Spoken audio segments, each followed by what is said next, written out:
Coach, you spoke yesterday about the importance of reloading and the neutral zone play. What did you see today to add that to the offensive zone attack? We talked about when we have the puck, we've got the puck. But the minute we lose it, it's going to be a total team reload, and the players, like everything we've done since training camp, have bought into everything that we're trying to do. And I thought they were great today at coming in and making sure that we had a smart third man that was going in when it was time, that was not going in when it wasn't time, and the same to the defenseman, making good reads is whenever it's time to go, when it's not time to go. And we felt that the number one thing we wanted to clean up was the opportunities we gave the opponent on the rush last game. And one of the reasons is the number of players back above, and the second was the sorting after that. So I thought we were way better that way, and we try to keep the shots outside, which I thought we did a very good job at. Our goalie played a terrific game in the second period. He's the one that kind of drew the line in the sand and helped us. So that was his period. I thought in the first period it was a lot about charging and making it happen with the puck.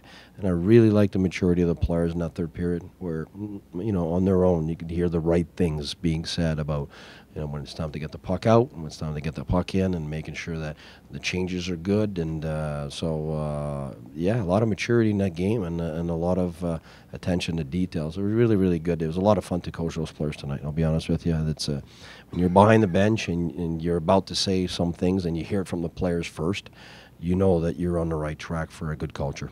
How big was it for Harper to miss the first 4 games and then play the way he did and then be acknowledged by his teammates for being the player of the game? It was huge. It's hard to be sitting and watching. And in his case, it wasn't so much about him not doing a good job. It was just the fact that we had other guys like Lajoie, for instance, who had just been, playing so well that he had to stay in the lineup. And I thought he had terrific attitude throughout, his weight. And I thought today was the perfect day to bring him in. This is a big team. We knew that. And they can intimidate you. They can wear you down. And I thought him coming in right at the beginning and with that big check, I think made a big statement for us. And it helped the rest of our boys for the rest of the game for sure. Is that the kind of game you like to see from your goaltender?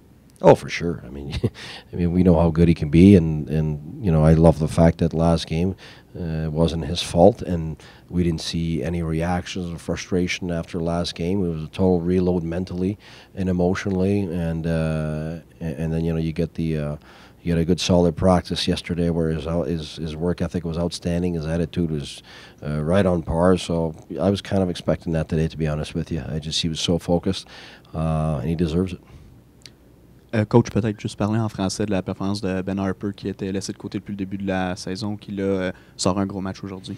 Oui, je pense que si tu veux gagner des matchs au courant de la saison, tu as besoin de profondeur, tu as besoin de gars qui sont prêts, tu as besoin des joueurs qui gardent une bonne attitude, une bonne éthique de travail quand ils sont appelés à ne pas jouer. Puis dans son cas, lui, c'est ce qu'il a fait. Il est resté très concentré, travaillé très fort, fait beaucoup d'extra. La raison principale pourquoi il n'était pas dans l'alignement, c'était moins à propos de lui, mais beaucoup plus à propos de d'autres joueurs qui avaient tellement surpris, comme Lajoie, qu'on n'a pas pu l'insérer dans l'alignement. Puis on croyait qu'aujourd'hui, c'était la bonne journée. Le temps qu'il a attendu, son attitude, son éthique de travail, mais aussi l'équipe contre qui on jouait. C'est une grosse équipe qui peut facilement être intimidée. Alors, je pense que dès le début, là, avec sa grosse mise en échec, là, ça nous a mis en confiance, puis ça nous a donné des ailes pour le reste de la période. Puis je pense qu'on a vu l'effet après ça. Chris Wineman qui revient de loin, qui a raté beaucoup de hockey l'an dernier, aujourd'hui réussit à en mettre deux rondelles dans le filet. Nous parlait dans le vestiaire qui commençait à être inquiet, à savoir justement est-ce que je vais en remarquer un autre but dans la Ligue nationale, puis là réussi à le faire ce soir. C'est pas facile, je pense que les gens ne réalisent pas. Là, quand tu es loin de la game pendant longtemps, ton timing, ta forme physique, tout ça, c'est très difficile à revoir. Moi, j'ai vu des vedettes qui ça a pris des mois avant de revoir leur forme physique puis leur timing. Alors, ce synchronisme-là, c'est pas facile à acquérir. Puis, c'est sûr que ça devient mental après ça. Tu commences à douter de toi. C'est le fun pour lui d'être en mesure de contribuer comme ça.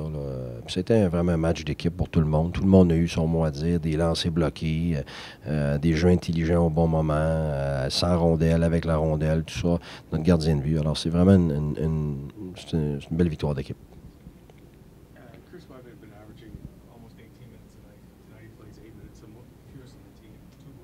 Mm-hmm. Well, we didn't want to spread it evenly amongst players, and we wanted 7 guys in. But we knew we wanted to give Harper a lot of minutes to see how he was reacting, because we thought this would be the perfect game for him, and I think we were right on about that. We wanted to give Yarrow some minutes also.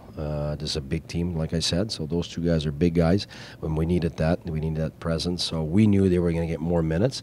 We got 1 power play really basically, and that's where Wideman lost his minutes, because we didn't get a lot of power play. So if we would have got 4 or 5 power plays, definitely would have had more minutes for sure. But we knew before the game started that we wanted to use our big boys more. That's pretty good though, with those 6 minutes or something like that, 8 minutes. So there you go. That's a great contribution. That's what you're looking for. Are you content with how your team has played with a lead this year so far? Well, there's always things you want to do better, but I think today was a perfect example of a team that's on the same page, that wants to be on the same page. And like I said, when you keep hearing the good stuff on the bench, and the good stuff is not, let's make something special. It's the opposite. That's the maturity part that comes into, hey, if it's there, it's there. But if it's not, recognize it, and let's play simple and make sure that we live another day, basically, to make plays when it's time to make plays. And that's hard to acquire, because when you're a playmaker, you want to make plays. But if you keep, that's what we did last game. That was our issue last game. We tried to make things when there was no opportunities to make things. It killed us, and I thought our players were real smart at that tonight. And that's our top end guys to our grinders. So yeah.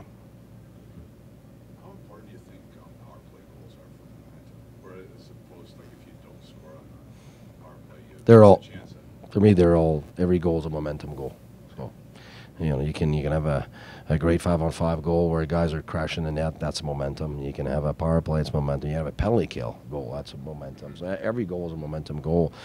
I think on power plays, for having taken care of power plays many years, is the mindset is usually the issue. Because whether it's fans or players, you tend to think that because you have power play, you're supposed to score. Well, it's around 20%, except for the high-end power plays, close to 25, which means that 80% of the time you're not scoring on the power plays. And we think the opposite of the penalty kill. Like, very often you get scored 1 goal out of 4, you think, oh, good job on a penalty kill. Yeah, but that's 75. That's way under the bar. So it's a weird mindset that I think everybody has towards power play and penalty kill. So I think for me, the most important thing about power play is to keep the momentum. It doesn't mean that it's a goal, but it means you're working hard on it. You're getting the shots. You're working on getting pucks back. You're not giving scoring chances against us. So even if you don't score, if you keep momentum, that's already the biggest part of the power play. What fundamental changes have you made to the power play this year? You have more success. You're having Well, I'm a big fan of side plays and low plays. I'm a big fan of walk-ins and guys inside, because the greatest majority of power play goals are not the pretty ones. But it's easy to invest in the pretty ones because those are the outside ones. But if you look at all the top players I've coached over the years and that score a lot of power play goals or get points, it's because they get dirty inside. And our players have really bought into that. And both power plays are scoring now, so hopefully it continues. But it's not about me. It really is about the players' mindset, and they've been terrific at paying attention to the details that are important. Sorry? Is today encouraging because of the contributions?